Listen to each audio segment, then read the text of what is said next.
байна уу? Амьтан тайртай монголчуудынхаа амрыг ирэн мэдчилж байна. Амьтдын ертөнц нэвтрүүлэг маань эхэллээ. За нэвтрүүлгийн хамтран аялагчаар хайртай амьтанда хамгийн эрүүлийг нь хамгийн амттайг нь мянган найз амьтны дэлгүүр болон Од мөндрийн алтан гишүүд хамтран ажиллаж байна. За нэвтрүүлэг НТV Од мөндөр радио 107 83.3 гэсэн хост төлөвлөгөөнөөр та бүхэндээ хүрдэгэ. За студид цогт урнаа хоёр ажиллаж байна. За өнөөдрийн сэдэв бол хамгийн хөнөөлтөй харь зүйл амьтад гэдэг одоо том сонирхолтой сэдв орж ирлээ. Өдрийн мэнд төргий. Өдрийн мэнд. За байгаль дээр хүнээс өөр ашиггүй хэрэггүй зүйл гэж байхгүйгээд бусад зүйлүүд болохоор байгальтайгаа ингээд амьдралын тойрогтой ороод сайхан ингээд байждаг гэд ойлголт байдаг да. Миний хувьд бол үүн дээр ингээд хагас хэрэгэлзээтэй байгаа. Гэхдээ хүнийг бол байгальтай хөнөөлтөй зүйл гэдэгт бол одоо шууд санал нийлдэг болсон.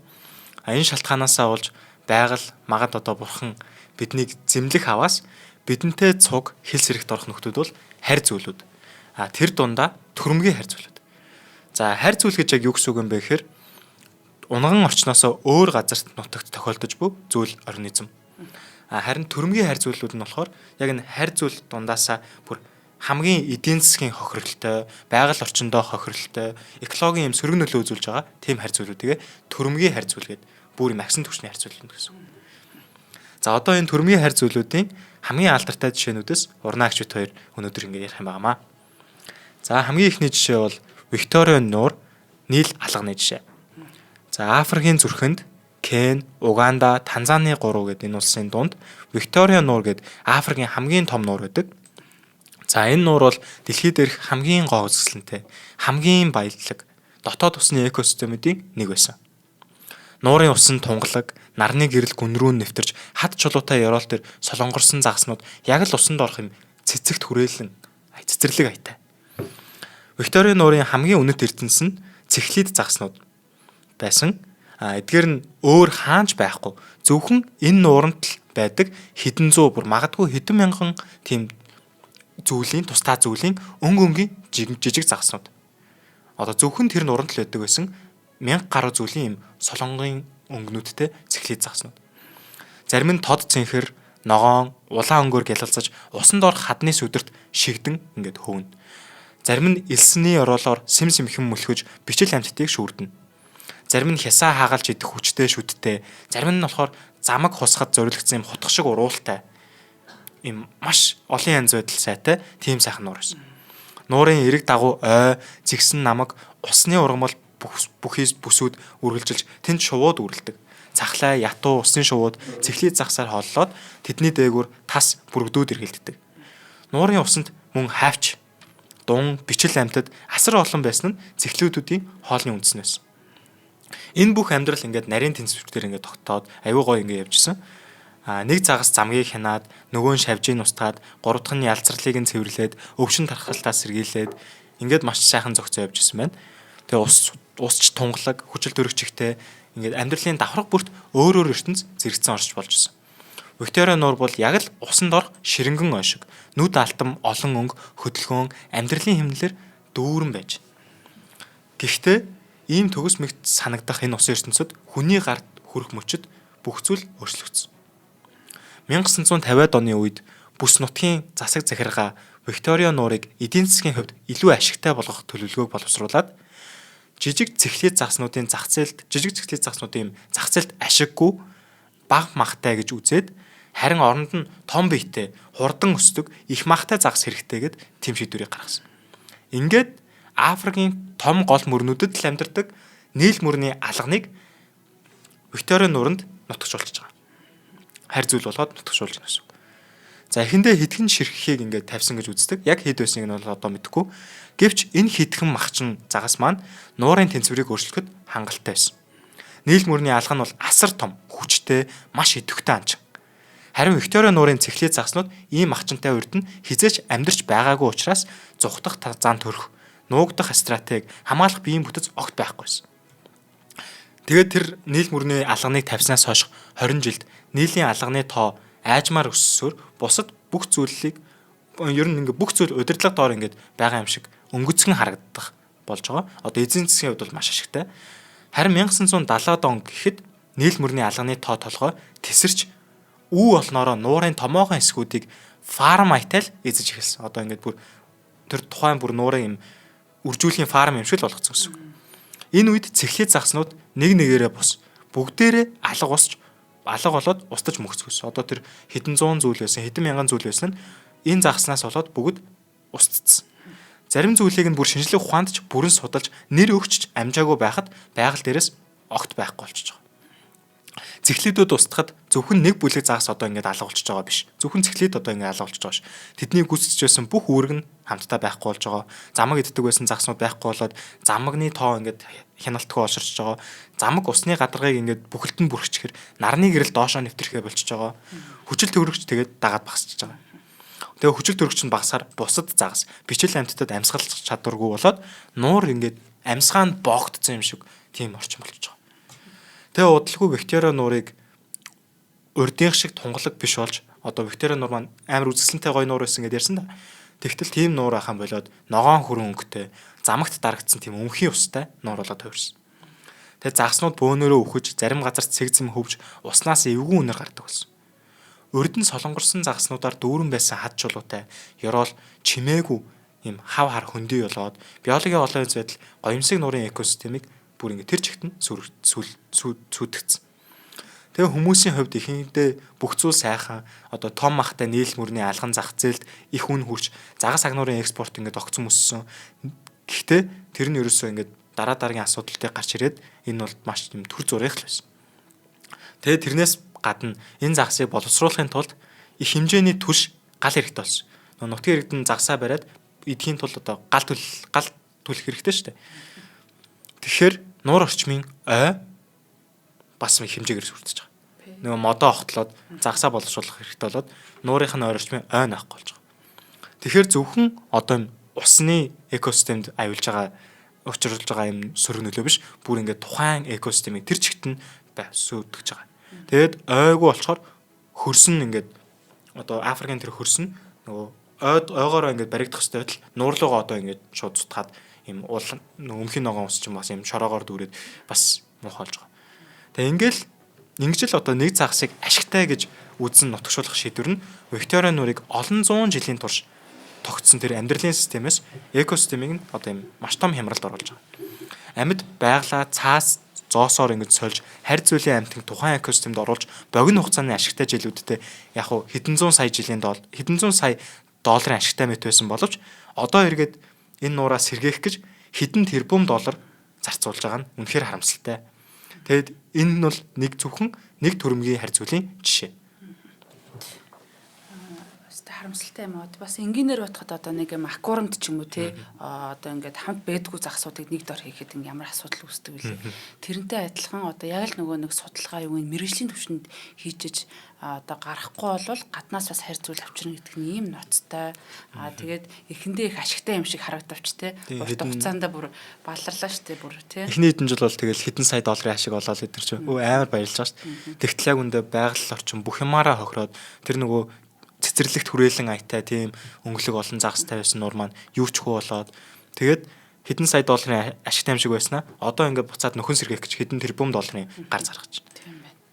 За дараагийн миний ярих амтан бол одоо Монгол оронд байгаа тий. Монгол оронд байгаа амтны одоо ноцтой нэг сэдвийг хөндөх гэж байна. Тэгээд энэ бол заарт харах гэдэг юм л да. Тэгээ Монгол орны ус намархаг газрууд бол Төв Азийн нүүдлэн шуудын хувьд амьдралын одоо том судас нь болж өгдөг хөвсгөл нуураас сэлэнг мөрөн, уулз хэрлэн онон гол, буур нуур, хар ус, дөрвөн, айраг хүртэл гээд эдгээр усан системүүд Евразийн нүүдлэн шуудын зам дээрх зайлшгүй ингэж дамжин өнгөрөх коридор бөгөөд за хотон, хун, тогроо, галуу, нугас зэрэг одоо усны шуудын урт аяллахаа дунд амрах хүчийг сэлбэх заримийнх нь өндөглөн зусах гэж бас ойлголт байдаг. Өндөглөн зусах газар болтгоо. Тэгээ ер нь бас ингээ үзэхээр одоо тэр цэн тогрооч гэдэг юм уу бүр одоо Хямлаан дээгүүр явж гад асар холоос тэгж нэг ирж байгааг нь бодохоор бас үнэхээр хайрламар тэг санагддаг. За энэ бүс бол шуудын хувьд зүгээр нэг бас зогсоол биш. Харин амьдралынхаа хамгийн эмзэг мөчийг өнгөрөөдөг одоо ийм чухал орчин болж өгдөг. Эдгээр усан экосистем олон мянган жилийн турш өөрийн дотоод тэнцвэртэй ингэж оршиж ирсэн усны ургамал зэгсийг тогтоон барьж за зэгс шуудын үрийг нь хамгаалж шууд шавж загсыг хинж бүх зүйл хоорондоо ингэж харилцаа холбоотой, уялдаа холбоотой байдаг. Тэгээ энэ тогтолцооны нэг хэсэг нь алдагдвал бүхэл систем ингэж доголдолд ордог. За харин нэг сонин зүйл болсон тухай одоо ярих гэж байна. 20 дугаар зууны дунд үед Монголын энд тэнцвэрт ертөнцид орж ирсэн нэгэн харь амтан одоо бол заарт харах байсан. За 1940-с 1950-ад онд өслөг ангийн үйлдвэрлэлийг хөгжүүлэх зорилгоор заарт харахыг Монголд одоо зориудаар ингэж нутагшуулсан юм байна. За тэр үед түүнийг хурдан үрждэг, хүйтэн төсвөртэй усны орчинд сайн дасан цогтдаг ашигтай амтан гэж үзэж байсан. За гэвч одоо хинч түүний энэ экологийн нөлөөг тооцоолж үзээгүй юм байна. Тэгээ анхны хэдхэн популяц удалгүй гол мөрөн нуурын системээр дамжин тархаж одоо өнөөдөр Монголын хойд хагасыг бараг бүх усан орчныг ингэж эзлээд байгаа ийм амтан байдаг юм байна. За заар тарах бол зүгээр нэг зэгс иддэг өвсөн тэжээлтэн биш. Тэр бол omnivore. За omnivore буюу одоо боломжтой бүхнийг иддэг холимог идэгчтэн ийм амтан байна. За усны ургам бол үндэс зэгснээс гадна 2 нутагтан. За жижиг загас. За хамгийн ноцтой одоо бас яригадаад байгаа өнөөдрийн ярих сэдв нь бол өндөг дэгдэхийг ингэж барьж иддэг. За тэр усанд чимээгүй маш сайн сэлж чаддаг. Шөнөөр идэвхтэй хөдөлж зэгсэн арлууд усан донд байрлах үүрүүдэд саадгүй ингэж чадварлагаар хүрч чаддаг. За энэ нь шуудын хувьд түүнийг бараг үл анзаарагдах ийм байдалтай боловч хамгийн аюултай дайсан үл анзаарагдах дайсан болдгоо. За хар ус нуурын нэгэн тод жишээг ярих юм бол энэ нуур бол дэлхийд товардсан борцгор хотон гэдэг байгаа тий. Dalmatian Pelican гэдэг маш гоё шоу байдаг. Одоо зургуудын та бүхэн бас ингээд Dalmatian Pelican гэдэг тий гадны зурагчдын авсан зургийг хараад үзээрэй. Энэ амтны маань чухал үржлийн цэг болж байгаа. За борцгор хотон дэлхийн хамгийн том нисдэг усны шоу. Одоо ийм гайхалтай тий том шоу манай улсад ирж үрждэг нь бол нүүдэлтэн ирдэг нь бол үнэхээр бахархалтай санагддаг. За даалгавчны урт нь 3.2 м, жин нь 13 кг хүртэл хүрдэг юм дэлхийн хамгийн том нисдэг усны шоудын нэг. За энэ шоу бол манад тусдаг гэдэг бол гайхалтай. Тэгэхээр харамсалтай нь одоо нөгөө манайхан чинь энэ шоуны нөгөө хошуу мошуугаар нь тий одоо морь тийм морины хусуур хийгээ тэрнгүүрээ гангардаг ч юм уу. Одоо энэ нөгөө нэг жоохон эртний одоо бүдүүлэг байдал гэхүү те одоо хүртэл үргэлжлэж байгаа зүйл харамсалтай байдаг. Тийм. Юугаарч уссан тэр хөлсийг яах вэ те. За хотон өндгөө усан донд байрлах зэгсэн арлууд төр гаргадаг. За харин заарт харах яг эдгээр арлуудад нэвтэрч өндөг дэгдэхийг нийтээ заримдаа үүрийг нь бүгэлтэн нэвддэг гинэ. Нөгөө хөдөлгөөн сайтай нөгөө мундаг амтнчтай дорн үгүй хэлнэ л те. За судалгаагаар зарим хотонгийн колонд өндөгний алдагдлын томоохон хэсэгт заар тарахтай шууд холбоотой нь бол ингэж тогтоогдсон байдаг. Гэхдээ энэ бол ганц нуурын асуудал биш. Зүүн Монголын буур нуур, улц халах голын сав газарт за нугас галуу тогруу зэрэг усны шуудын үүр яг адилхан бас ийм дарамтанд орж байгаа. Ингэснээр Монголын нүүдлийн шуудын одоо бүхэл коридор нэгэн зэрэг чимээгүй боловч тогтмол доройтол одоо явагдаж байгаа. Ийм харамсалтай явдал болж байна. Энийг яг нөгөө нэг нарийн тогтоож чадахгүй байгаа зүгээр мэдэхгүй чимээгүйгээр одоо тий хинч анзаарахгүйгээр устаа өнгөрч байгаа ч юм уу ийм аюултай нөхцөл байх боломжтой байгаа тань. За заар тарахын нөлөө зөвхөн эдэж тэжээлэр хязгаарлагдахгүй тэд зэгсийг одоо их хэмжээгээр мэрж эрэг үүрлэх одоо арлуудын доогуур ингэж нөх ухдаг. Үүний улмаас зэгсэн арлууд нурж усны урсгал өөрчлөгдөж намагшилт багасаж шуудын амьдрах орчин физикийн хувьд алдагдаж эхэлдэг. За одоо яг намганд амьдардаг амьтдын одоо тэр намагшилт багасна гэдэг чинь шууд ингээд одоо устдах юм уу тэр хавьтай байхгүй болох нөхцөл үүснэ гэсэн үг. За өөрөөр хэлбэл заард харах зөвхөн шуудыг устгах зогсохгүй тэдний гэр амьдрах орчин үнцээр нүггүй хийж гэнэ гэсэн үг. За заард харах гэж одоо бол энэ хойд Америкийн уугуул ийм амтан байгаа. Ус намайг амьдрахад тусгайлан ингэж хувьссан, сүүл нь хавтгай хажуугаараа шахагдсан, одоо чимээгүй сэлгэд одоо маш тавирсан бибислогтэй. За арьс нь ус нэвтрэхгүй хүүтэн төсвөртэй. За тиймээс одоо Монголын хүүтэн гэдэг бол Монголын урт өвөл түн саад биш харин давуу тал ингэж болж өгдөг. За үржлийн маш өндөр чадвартай гэж байгаа. Нэг юм заарт харах жилд 2-3 удаа, нэг удаад одоо 5-8 зулцах. За зулцхан 6-8 хоногт бие даан амьдрах юм чадвартай. Ийм хурдтай өсөлт нь бол богино хугацаанд экосистем дэмж дарамт үүсгэх чадaltaй. Тэр жилдээ баг 10 хэдэн цулцгатай болж байна шүү дээ. Харин тий. За нүүдлийн шууд яагаад ийм одоо эмзэг вэ гэхээр те Монгол орны усны шууд маань махчин хөвгтөнтэй одоо усны дунд хамт хувьсаж ингэж байгаагүй өндгөө газар дээр зэгсэн харалтыг ил задгаа гаргадаг. За шөнөөр ингэж хамгаалах зан төрх одоо сул байдагтай холбоотой. За харин заарт харах бол нөгөө шинэ идэвхтэй усан дээгүр чимээгүй ойртдог. Өндөг дэгдэхийг нэг нэгээр нь биш юу бөөнөр нь шууд устгадаг. За тэгэхээр өнөөдөр заарт харах Монголын усан экосистем салшгүй нэгэн хэсэг болсон мэт харагддаг чиг үнэндээ энэ нь одоо тогтвортой байдал биш харин удаан үргэлжлэх экологийн дарамт болж байна. Тэгээд хэрвээ тэдний тархалт тоо толгойг эртхэн хянахгүй бол за Монголын хамгийн үн цэнтэй усны шууд түүний цаана тэдний амьдрах орчин экологийн тэнцвэртэй байдал тэр чигтээ одоо ингэж алдагдах аюул нүрэлж үйдэг юм бас нэг жишээ энэ заарт харах болоод байдаг юм байна шүү. Өөрсөө хүмүүсийн нэг анзаардгүй гэхдээ маш тийм том аюул байт юм байна. Тийм байна. За дараагийн амтнаа ярихаас өмнө хамтран ажиллагчдаа танилцуулъя. Мянган найз амтны дэлгүүр Kitchen Flavor таны тэжээвэр амтанд зориулсан хамгийн эрүүл хамгийн амттай бол. За мянган найз амтны дэлгүүр маань албан ёсны эрхтэйгээр дэлхийд танигдсан Kitchen Flavor брендийн тэжээвэр амтны хоол нэмэлт бүтээгдэхүүнийг оруулж ирж байгаа. За ихэнх амтны хоолнд өнгө, амт оруулагч, будагч бодис мөн үр тариа ургамлын гаралтай уураг ихээр агуулгаддаг бол Kitchen Flavor маань үүнээс ялгаатай. За юугаар ялгаатай вэ гэхээр жинхэнэ махан уураг, эрүүл тос, сайн чанарын эслэг, ногоон урмал, чихэрлэг төмс зэрэг байгалийн нүүрс усны их усүрийг ашиглан үйлдвэрлэгддэг. За сүүлийн жилүүдэд дэлхийн нийтээр grain free буюу үр тариагүй, өндөр уурагтай хооллолтыг зөвлөх болсон бөгөөд Kitchen Flavor үүнийг тэжээвэр амттад зориулан хэрэгжүүлж байгаа. За иймээс энэ хоол маань амттын маань ходоод гидсэн цочроохгүй, дархлаагдсан дэмжин, эрүүл үс, арьс, булчингийн хөгжилтөнд тустай. Тэгээ хүнээр бол баг совиллын хоол шиг тэм шимт тижэлтэй эрүүл сонголт юм аа. За сонголтуудыг нь дурдвал муурны гоо сайхны хоол гэж байна. Муурны бөөр, шээсний замын урьдчилан сэргийлэх хоол гэж байна. Зулцхан муур, насанд хүрсэн муурны тусгай хоол гэж байна. Гөлөг, насанд хүрсэн нохой, баг улан дунд том үлдрийн нохойн төрөлдсөн хоолнууд байна. Тэгээ онцгой антресайт грил цувралын амт уураг өндөртэй бүтээгдэхүүнүүд төрөл байна. За холбоо орохыг хүсэх юм бол 7749 тэг 8 тэг 8. За хоёр дахь дугаар нь болохоор 93 тэг 5 тэг 8 тэг 8. За Facebook хаяг нь болохоор Kitchen Flavor Mongolia. Тэгээ та бүхэн бас нөгөө байгаа газараа захиалаад авах боломжтой юм байлээ шүү. Тэр нь бас маш амар байдаг. За тэгээд нэвтрүүлгийнхаа ивэнтгчтэй их баярлалаа. За баярлалаа. За миний дараагийн ярих сэдв гинэ. Амтан бол Австралийн нишинг бах. За Австрали ер нь колони ус болохоорооч тэрв хайр зүйл ихтэй. Тэндээс төрөмгийн болсон хайр зүйлэнд нь ч бус газруудтай харьцуулахад нилээдгүй байгаа. За Австралийн хойд нутгийн халуун чиглэг бүс нутгууд анхандаа амьдралаар дүүрэн нарийн тэнцвэртэй экосистем байжээ.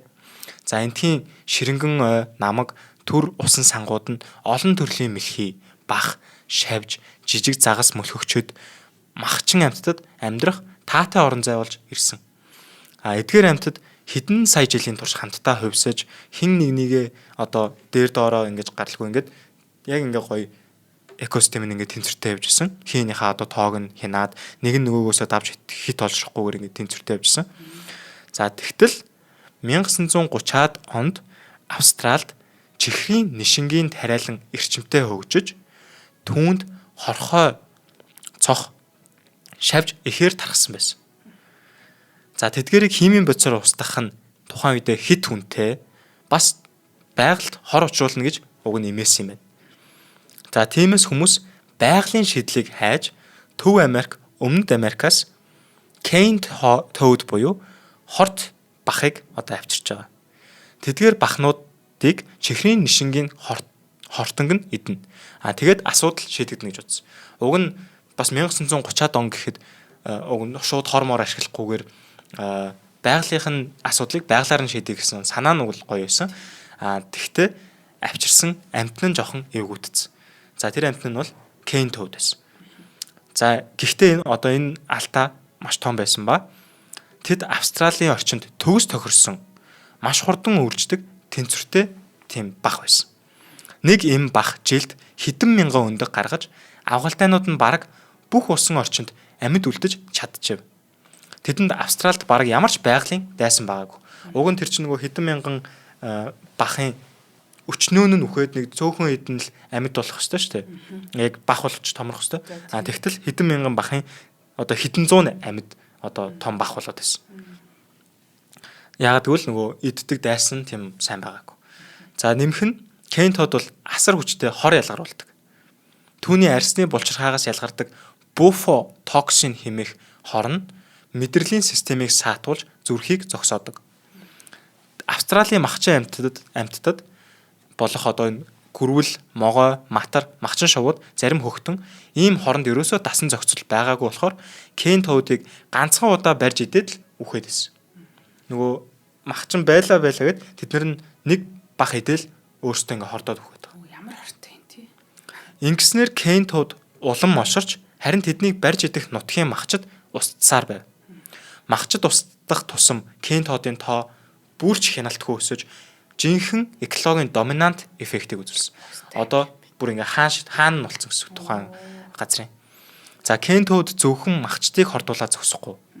Нутгийн мэлхий бах, шавж жижиг сэр нуруудаг гуйтан хоол тэжээлийн төрлөө өрсөлдөөд тэднийг бас шахан гаргачихж байгаа. Бүр яг л тэндээ ганцаараа эзэн суух одоо болсон юм. Авгалтайнууд нь усан орчныг дүүргэж нутгийн мэлхийнүүдийн үржлийг тасалдуулсан. Ингэснээр амьтдын олон янз байдал асар урттай багассан. Өнөөдөр кен тууд Австралийн хойд нутгаас эхлээд баруун хойш зүүн эрэг хүртэл хэдэн мянган километрийн бүс нутгийг эзэлсэн хэвээр байна.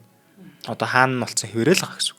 Зарим газарт шөнийн цагаар зам, нуур, суваг одоо намагт мянгаараа бөөгнөрөн хөдөлж бүг одоо Австралийн тэр орчмаар явах юм бол харж болно.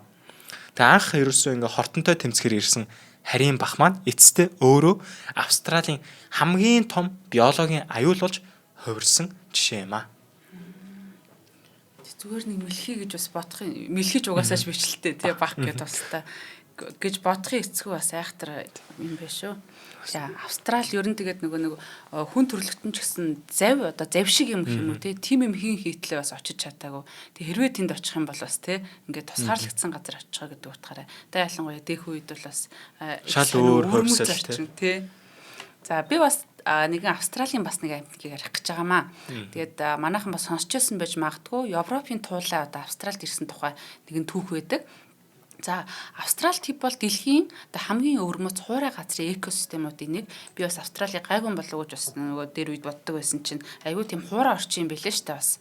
За эндхийн амьтад сая жилийн турш тусгаарлагдмал орчинд ховсон өөрийн гэсэн онцгой хэв шинжтэй болсон байдаг. За имж байна те үнэхээр өвөрмөц одоо өвөрмөц амьтын шүү дээ одоо тэр үр хөвгтэй бойжулж байгаа те үр төлөө бойжулж байгаа байдал.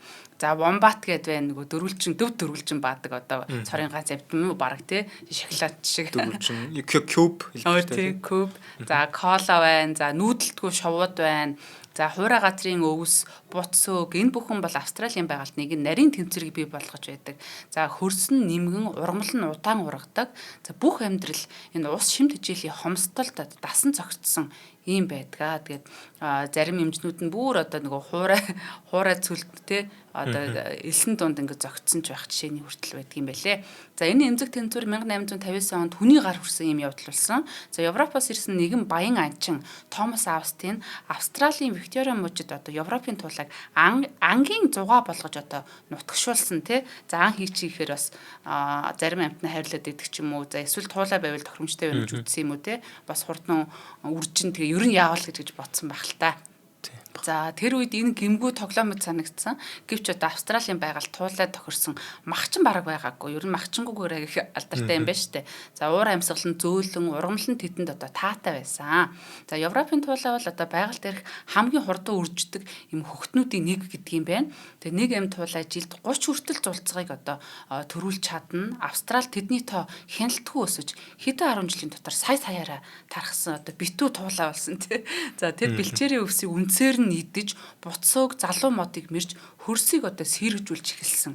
Бид нар ч нэг араатай амьтан ихсүүл аюултай гэж бодоод идэг. Гэтэл нөгөө нэг Yellowstone дээр хүртэл бугын тоо гэсэнтэй холбоотой бас ямар асуудал гарч ирлаа гэдэгтэй бас адилхан байна. За үүний үр дүнд бол Австралийн томоохон бүс нутгууд цөлжилтөнд орсон. Хөрсний илэгдэл огцон нэмэгдсэн.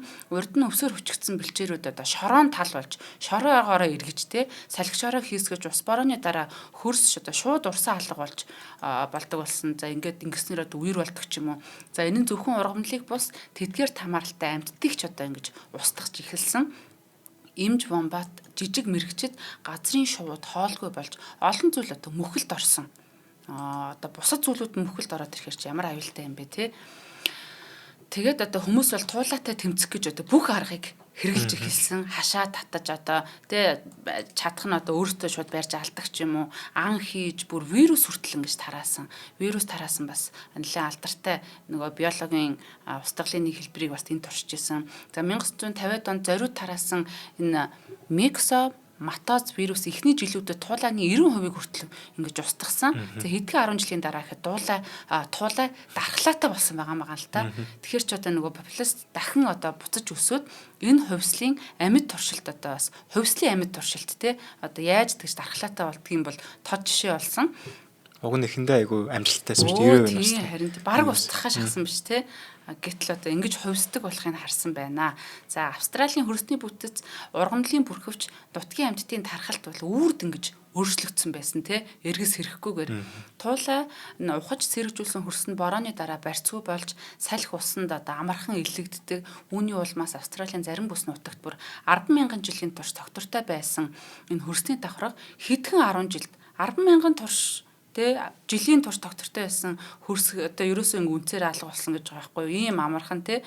Тэгээ туулайн улмаас устсан эсвэл маш урдсан энэ нутгийн амьтдын тоонд газрын үүртэй жижиг хөвгтнүүд болох энэ билби бандикут одоо зэрэгтэй энэ жижиг хөвгтнүүд нь ордог. За учир нь тэд туулаатай бас хоол орон зайгаараа шууд өрсөлддөг байсан учраас одоо шууд тэгээд нөгөө ялагдчихж байгаа юм л да нэг ёсондоо. За судлаачид Австралийн зарим экосистемыг pre-rabbit буюу одоо туулаанаас өмнөх ба post-rabbit буюу одоо туулаанаас хойш гэж бүр ингэж хоёр ангил судалдаг. Өөрөөр хэлбэл нэг амьтан бүхэл твийн одоо экологийн хуанлын дээр бүр хоёр хуваагдаж одоо тий туулаанаас өмнөх болон сүүлд гэж ингэж ярьдаг болсон байх нь. За хэрвээ туулаа хизээч одоо энэ Австрали төв рүү орж ирээгүй байсан бол Австрали өнөөдөр илүү өтгөн өвстэй, илүү олон жижиг хөвгтөнтэй одоо цөлжил тавгүй бага байх байсан гэж экологчид үздэг юм байна. За эцэст нь Европын одоо нэг жижиг тэг хөөхөн амьтан Австралийн асар том твийн экосистемийг ингэж ганхуулсан юм төвхтэй.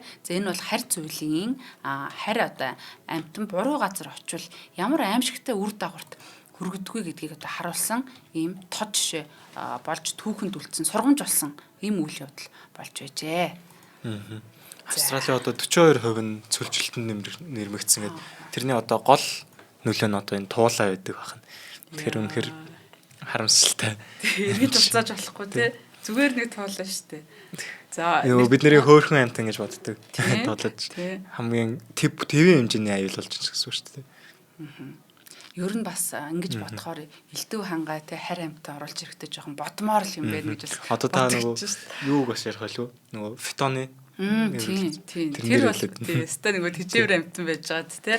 За нэвтрүүлгийн хамтран ажиллагааг танилцуулаад цогтойгийнхаа ярих сонирхолтой амьтныг сонсцгоё. За шинжлэх ухаан танин мэдхүйн Од өндөр сувгийн хамт олон маань 2025 оны 8 дугаар сарын 1-ээс 2026 оны 7 дугаар сарын 1-ний хүртэлх уран бүтээлийнхаа 1 жилийн хугацаанд одоо 1000 гаруй шинжлэх ухаан танин мэдхүйн нэвтрүүлгүүдийг төлөвлөөд тэг хийгээд хүргээд ингээд явж байна. Тэгээд манай бүх нэвтрүүлгүүд мэдээж одоо YouTube дээр FM-ээр юм уу ямар нэгэн үн төлбөргүйгээр те одоо буцаж нөхөж үзэх ч юм уу бүх юм ингээд үн төлбөргүй ингээд байж байдгаа.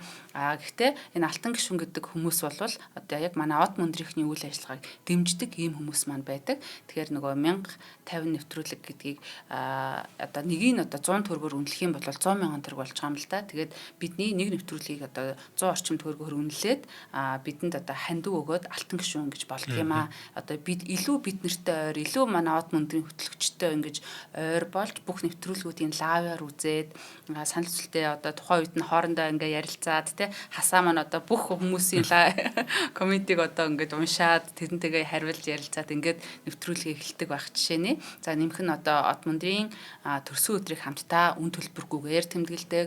За Од мөндөр маань одоо дэлхийн төв бүрлөө одоо бүр явж эхэлж байна. Археолог болон түүхийн дэлхийн өвүүдээр ингэж одоо биеэрээ очиж алтан гишүүдтэйгээ хамтдаа ингэж бас явж байна. Тэгээд алтан гишүүд маань бол аялал болгон дээр 100 мянган төгрөгийн хөнгөлөлт хөтлөх боломжтой байдаг. Тэгэхээр та 10 аялалд явах юм бол сая төгрөг хэмнэ гэсэн одоо ийм санаатай юм аа. Тэгэхээр та бүхэн маань Худалдаа хөгжлийн банкны 94,41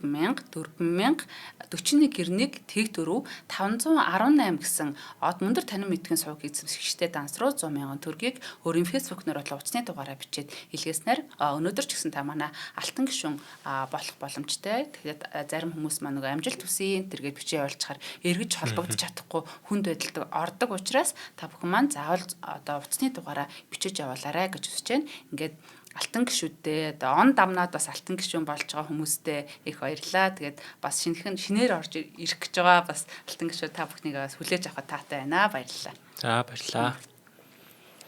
За дараагийн миний ярих байгаа амтан бол Хойд Америкт хайр зүйл болсон зебра масл.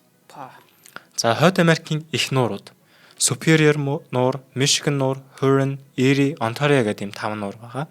Эдгээр нь бол дэлхийн хамгийн том цэнгэг усны экосистемүүдийн нэг. За эдгээр нуур нь далай шиг том. Эрэг дагуу нь ой мод, хот суурин, намгархах бүсүүд оршиж, сая амтан, шувууд, загснууд тэнд амьдралаар холбож ирсэн. Энд усны гүн бүрт өөр амьдрал оршиж, бичил замгаас эхлээд том загас, усны шувууд хүртэл нэгэн нарийн тэнцвэрт сүлжээг бүрэлдүүлдэг. За 1980-ад оноос одоо нөгөө түүх эхлэж байна. 1980-ад оны сүүлчээр энэ асар том усан ертөнцид маш жижиг, бараг анзаарагдахгүй нэгэн зочин ирсэн нь зебра масл байсан. Энэ бол Европын хар тэнгис, Каспийн тэнгисийн бүсээс гаралтай жижиг хясаа. Тэд том далайн хөлөг онгоц хоосон явахдаа тэнцвэрээ барихын тулд их хэмжээний ус танкандаа соруулж авдаг. Тэр баласт усанд нь тээгдээд Атлантын далайг гаталж Хойд Америкийн их нууруудад санамсрүүгээр ороод ирж байгаа. За нэг хэсэг орж ирлээ. Тийм. Орж ирэхдээ бас их сонирхолтой нөгөө том хөлөг онгоцнууд чинь тэнцвэрээ олохын тулд их хэмжээний ус соруулт юм байна. Тэнгүүд тэр нөгөө тухайн соруулсан газрынхаа усанд нь янз янзын амьтан ороод, амьтан ургамал ороод тэгээд очих газартаа очоод тэр усаа хасчихдаг. Тэгээд зебра масл маань Каспийн тэнгисээс Хойд Америк руу очиж байгаа. Гой мэдээлэл. За анхандаа хинч тэдэнд аюулсан анхаарал хандуулаагүй зүгээр л нэмжиж хясаа хэдхэн сантиметрийн хэмжээтэй судалтай жижиг хясаа юу өөрчилж чадах юм бэ гэд ерөөсө тоогоогүй. Гэвч зебра масл нь байгаль дээрх хамгийн аюултай шинжүүдийн нэг дор агуулж байлаа. Тэд маш хурдан үрждэг. Асар их тоогоор бөөгнөрдөг. Мөн бараг бүх хатуу гадаргуу дээр наалдаж чаддаг. Одоо төмөр чулуу юу гэдэг юм бүх юмн дээр наалдаж чадна гэсэн. Хэдхэн жилийн дотор тэд их нууруудын ёроол, хад чулуу, усанд орох мод, бүр ус татах хоолой, цэглэгаан станцын хоолой хүртэл бүргэж эхэлсэн.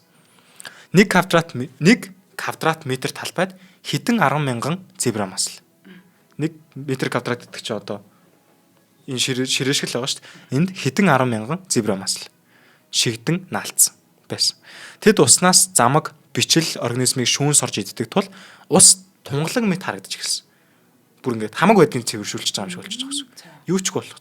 Гэвч энэ бол ердөөсөө сайн зүйл биш. Харин экосистемийн шимт хичээлийн эргэлт гэх зүйлийг үгүй болгох аимшигтай процесс. Хэдий ингээд усан цэвэр болоод байгаа юм шиг мөртлөө чи ямар шүүлт төрөн шүү дээ. Хамаг шимт хичээлийн аваа ичиж байгаа. Одоо өөр амьтан юм үлдэхгүй шүү дээ нэг өсөнд бас тий. За. Замаг бичил организмууд багаснаар нутгийн хавч, загасны авгалтай жижиг амьтдад хоолгүй болж эхэлж байгаа. Тэд хоолгүй болсноор тэднийг иддэг загас, усын шууд ч мөн байхгүй болсон. Өөрөөр хэлбэл зебра масл нь хоол тэжээлийн сүлжээний үндсэн суурийг нь тасалж бүхэл бүтэн экосистемийг дотроос нь өөрчилсөн. Гэхдээ сүрэл зөвхөн байгальд бус хүний нийгэмд ч хүртэл хор өнөлтөй болж ирсэн. Зебра масл нь ус цэвэрлэх байгууламж, усан цахилгаан станц, хотын ус татах системийн хоолойд шигдэн урсгалыг хааж асар их засварын зардал үүсгэсэн. Зөвхөн Хойд Америк зебра маслаас үүдэлтэй эдийн засгийн хохирол нь хэдэн тэрбум доллараар хэмжигддэг. Одоо зөвхөн энэ хясаанаас болж Монгол улсын одоо хэдэн жилийн төсвөө нь явчихна гэсэн үг. Жишээ нь дүүцүүлж ярихад. Ингэж Европын нэгэн жижигхэн хясаа далай гатлан ирж Хойд Америкийн хамгийн том цэнгэг усны системийн нэг болох энэ нууруудад эдийн засгийн хувьд болон экологийн маш том хохирлыг учруулсан юм. Зебра масл бол одоо харь зүйл заавал том, аимшигтай харагдах албагүй гэнг одоо харуулж байгаа. Заримдаа хамгийн аюултай дайсан бараг юм харагдахгүй төдий жижигхэн юм үл тоомсорлогдох зүйл амьд байж болно гэсэн үг. Тийм ээ. Стэс гой сонирхолтой байлаа нөгөө шүүн хооллогч усны амьтад чинь одоо тий ингээ жижигхэн фланктон нүдэнд бараг ингээ харагдахтай үгүйтэй ийм зүйлүүд чинь одоо тэр дэлхийн хүчил төрөгч ихэнх хувийг гаргаж идэг ч юм уу тэр жижигхэн амьтад нөгөө гол сүлжээнд болж идэг байтал мань хисаа бол бүгдийн шүүгээ аждаг юм байна л да. Тэгэхээр ч одоо бус амьтад тэр жижиг амьтдынхаа идэх ёстой бүх юм шимт хичээлийг авчиж байгаа гэсэн. Тэгээ өөрөө бол нэг хідүүлээд байхгүй. Яасан ч наалтанхай юм те барнак шиг аюултай биш. За дараагийн ярих амтан бол энэ Birmingham Python гэдэг юм л да. Тэгээ Polaroid-аас энэ Everglades гэдэг одоо зүгээр нэг юм намаг биш. Энэ бол дэлхийд ирэх хамгийн өвөрмөц одоо хамгийн удаан хугацаанд амьдрал тасралтгүй урсан экосистемүүдийн нэг юм байна. За энд ус гол шиг түргэн урсахгүй харин метрээр сунан ургасан энэ зэгс өвсний дундуур намуухан бараг үл мэдэгдэм ингэж хөвдөг. Тиймээс нутгийнхан Everglades-ийг одоо өвсөөр урсах гол гэж нэрлэдэг юм байна. Харахад их үзэсгэлэнтэй тийм ногоо юугаар хучигдсан юм шиг. За энэ усан хевсэн дээр нар тусахад мянган усны тусал гэлэлцсэн доор нь амьдрал чимээгүйхэн хөвж байдаг. За энэ өрмөц орчинд матар намуухан эвдэж усны шувууд тэнгэрийг дүүргэн нисэж нохоо элбэнх буг үнэг мэрэгчд хамгийн захад ходоо хоол хайж ингэж давхдаг. Улирал бүр өөрийн хэмнэлтэд борооны улиралд намаг бүхэлдээ ингэж усан давтна. За харин хуурай улиралд ус татарч амьтад нэг дор ингэж цугларч амьдралын хамгийн идэвхтэй мөчийг хэлдэг. За энэ хэмнэлд Everglades олон мянган жилийн турш өөрийгөө тэтгэж өөрийгөө цэвэрлэж өөрийгөө одоо тэнцвэржүүлсээр одоо ингэж ирсэн байдгаа. За Everglades бол хоёр өөр ертөнцийн уулзар байсан. За энд Карибын халуун орны мангрын ой, халуун бүсийн шувууд, гөрүүл матар амьдардаг бол за тэдний хажууд Хойд Америкийн сэрүүн бүсийн буг, нохоо элбэнх, үнэг мэрэгчд одоо зэрэгцэн оршдог. Ийм газар дэлхий дээр маш цөөн байдаг. Одоо ийм үзэсгэлэнтэй сайхан биологийн олон зүйл, олон янзын байдал нэг дор хосолсон юм газар юм байна. За энэ Everglades-ийг биологийн хувьд бол үнэхээр одоо давтагдчихгүй болгож нэг бүс нутагт хоёр өөр их газрын амьдралын хэв маягийг зэрэгцүүлэн хадгалж байдаг гэдгээр маш юм онцлогтой байгалийн үзэсгэлэнт газар байх нэ. За энд юу болсон бэ те? За ийм нарийн тэнцвэртэй олон мянган жилийн турш тогтсон ертөнцид 1980-аас 1990-ад онд хүний гар хүрсэн ийм үйл явдал болсон. Тэр үед Birmingham Python хэмээх авраг могоог гэрийн тэжээвэр амтан болгож одоо Америкт олноор нь импортлж эхэлсэн. Одоо нэг мод болно гэдэг шиг тий. Одоо могоо сонирхогч хүмүүс ингээд нэг гинт давалгаалсан ч юм уу нэг тийм явдал болсон юм байна. Тэгээ анх жижигхэн сонио харагддаг энэ могоо хэдхэн жилийн дотор бүр 5-6 м хүртэл өсч 5-6 м гэдэг ч одоо юу гэсэн үг вэ те надаас бараг 4-5 дахин одоо хэдэн давхар бэр 2-3 давхар руу хүртэл хэмжээний том 2 давхар руу хангалттай юм. Тэгээ тэрийг бас сайн мэдээгүй нэг жижигхэн тий гой кул могоотой боллоо л гэж бодсон юм шиг байна. Тэгээ энэ могоо одоо жин нь болохоор бүр хэдэн 10 кг хүрдэг. Асар том махчин болж хувирдаг ийм амтан байж л те. Гэвч хүмүүс одоо энэ хэмжээнд хүртэл нь өсөхийг нь бас яг тооцоолоогүй мэдээгүй ч юм уу те. Зарим нь болохоор могоогоо ингэж асарч чадаагүй. Зарим нь одоо өөртөө айж айн штэ тэр ч одоо хүний дэйтэй болоод ирэхээр нь л өөр хангалттай байна штэ. Зарим нь зүгээр л одоо хариуцлагагүйгээр тэдний байгальд нь одоо сул тавьж те. За бас арайч тэжээж хайрлж исэн амтнаа алчаагүй ч юм байдаг юм уу. За ингэж хэдхэн ширхэг Python энэ Everglades-ийн намагт орсон дараа нь бүр хяналтаас гарсан популяцийн эхлэл болсон юм байна л да. Огт одоо юм могоогүй газар байсан чинь те Everglades бол Python-д яг тохирсон юм орчин байжээ. Дулаан уур амьсгалтай, ус ихтэй орчин, зэгс намаг нуугдах одоо мянган газар мөн элбэг, олз бүгд энд одоо бэлэн ингэ байж байсан. Харин нутгийн амьтад ийм том дээд чатны махчинтай бол хизээч хамт хувьсаж байгаагүй. Тэдэнд одоо түүнээс зүхтах юм зан төрх, анзаарах мэдрэхүй хамгаалах стратеги одоо огт байгаагүй тий урд өмнө бас нэг ийм төрлийн амтан байсан бол арай нэг жоохон өөр штэ тий одоо нэг тийм зан төрх суусан байдаг ч юм уу гэтэл цоо шин махчин гараад ирнэ ер нь эвгүй талж хар мангас гинт гараад ирсэн. Яг үнэ. За удалгүй үр дагавар ер нь шууд ил болсон. Судалгаагаар зарим бүс нутагт нохоо элбэнх 99% гэдэг чи баг огт байхгүй болсон шахуу тий үнэг 95%-аар туулай буг тий одоо буг гэдэг нь бас том биетэй амт шүү дээ уг нь. Гэтэ бууг зэрэг одоо жижиг дунд хөхтнүүд 80-аас 90%-аар буурсан тогтоогдсон. Юу ямар амар махчин бэ те. За урд нь хөдөлгөөн дуу чимээгээр дүүрэн байсан одоо намагт. За зарим газарт нь баг ямар ч хөхтөн харагдахгүй болж тий маш чимээгүй юм Everglades бий болсон одоо шинэ гэхүүд гүнэлтэй тий. Бирмийн Python зөвхөн жижиг амьтад биш, залуу, матар, за том усны шувууд бүр бугаг хүртэл бүхлээр нь залгиж чаддаг, ховдог одоо бас яж хат ийм ахчин амьтан. Зарим тохиолдолд бүр матар Python 2 одоо бие биенээ барьж ицсэн аимшигтай тулаанууд хүртэл бүртгэгдсэн байдаг. Энэ нь одоо харийн махчин экосистемийн дээд түвшинд гарч бүх шатлалын тэнцвэрийг эвдсэний одоо илрэл байсан. Тэгээ өнөөдөр Everglades-ийн хэдэн 10,000 энэ Бирмийн Python байгаа гэж үздэг. Одоо хүртэлтэй. За тэднийг барих, устгах хөтөлбөрүүд бол олон хэрэгжиж байсан. Байгаа ч гэсэн одоо ийм том зэрлэг намаг тархсан популяцийг бүрэн арилгах баг ингэж боломжгүй ийм байдал төрсөн.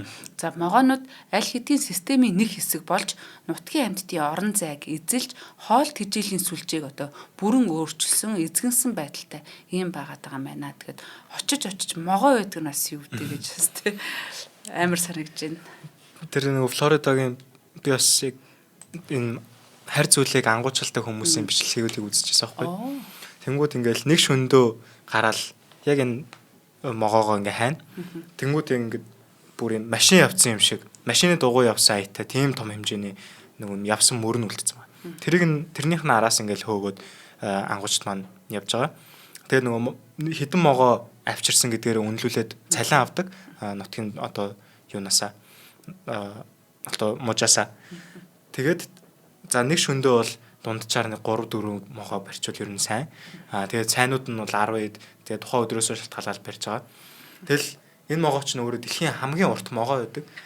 Энийг ингээд барайл нэг могоог барьлаа гэхэд томыг барьчихад бараг хэдэн цаг ноцолтож байгаа.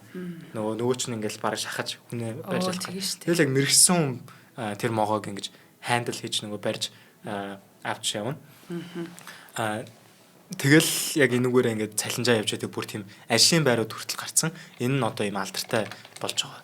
Тийм юм байна. Харин тийм могоотой холбоотой бас яг нэг юм бас санагдлаа нөгөө могоо бас дийлхэ ойлоод ингээ могоо авчирсан хүмүүст ингээ мөнгө өгнө гэсэн чинь зарим хүмүүст нь могоогоо нөгөө үржүүлээд те одоо чи мөнгөөр зарах боломжтой болчлоо гэд. Тэрийг нь сайн мэдэхгүй л ямар ч өөр нэг газар юм түүх энэ чи ямар эффект гэдэг үлээ те. Нэг юм түүх болж исэн бас сонирхолтой. Тэгээ могоо чи өөрөө нөгөө хүний аминд хүрдэг те.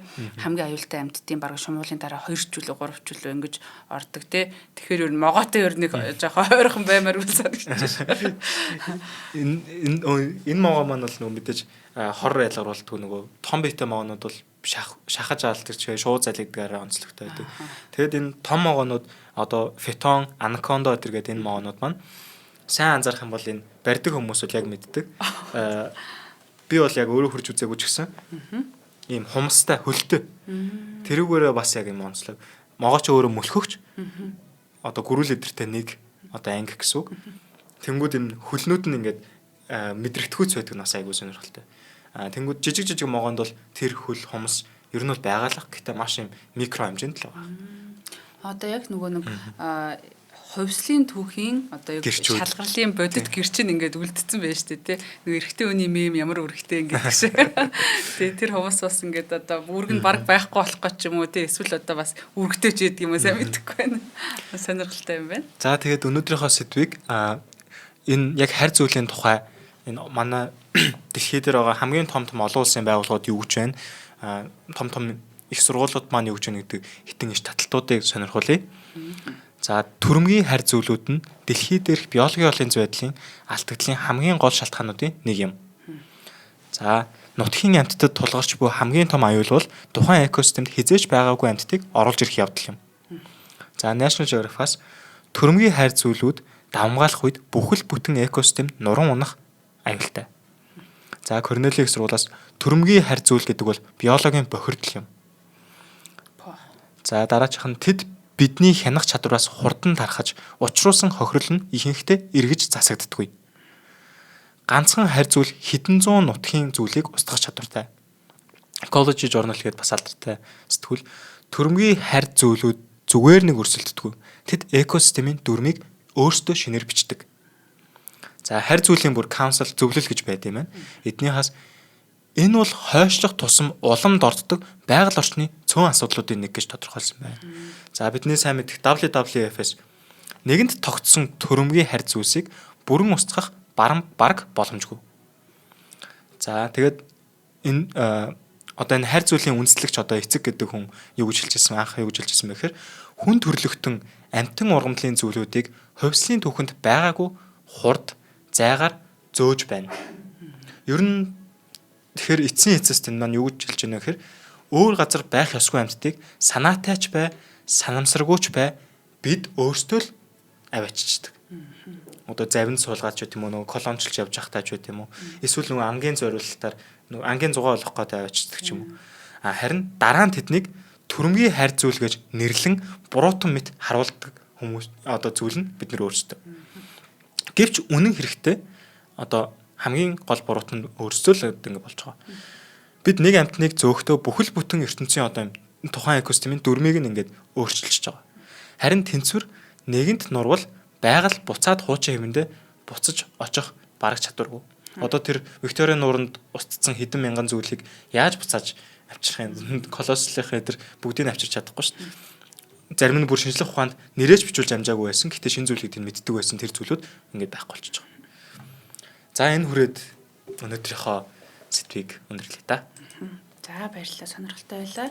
Тэгээ бүр ингээд харь ургамал энэ гэж яриул те, энэ бас их сонирхолтой сэдв байна. Баярлалаа. Нэвтрүүлгийн хамтран ажиллагчаар хайртай амьтандаа хамгийн эрүүлийг нь хамгийн амттайг нь мянган найз амьтны дэлгүүр болон за Одмондрын алтан гишүүд хамтарч ажиллалаа. Нэвтрүүлэг НТV Одмондр радио 107 83.3 төлгөөнөөр та бүхэндээ хүрлээ. За студид цогтой урн хоёр ажиллалаа. Дараагийнхаа хөөрхөн амьтны ертөнцөөр эргэж уулзцгаая. Баярлалаа. Нэвтрүүлгийг хүлээн авсан Нарны аймгийн монголчуудаа баярлалаа. Одмондр сувг нь энэ мэдчлэн таны мэдхүйн мянган нэвтрүүлгийг 2026 оны 7 сарын 1 хүртэл та бүхэндээ хүргэх юм. Их хэлээрээ шинжлэх ухаан танин мэдхүйг түгээх нь үлсэд нэгтгэх хүсвэл та бидэнд хандив өгөх боломжтой. Жилдээ ганцхан удаа 100 мянган төгрөгөөр биднийг дэмжснээр шинжлэх ухаан танин мэдхүйг түгээх энэ үйл хэрэг амжилттай үргэлжлэх юм. Одмондр нэр дээрх Худал агшлын банкны дансага 4191 Тэг 4518. Та 100 мянган төгрөгөөр шилжүүлэхдээ гүйлгээний утга дээр нь өөрийн нэр болон утасны дугаараа заавал бичээрэй. 100 мянган төгрөг хандалснаар Одмондр сувгийн алтан гишүүн болох юм а. Шинжлэх ухаан танин мэдхгүй Монголд ялах болтугай.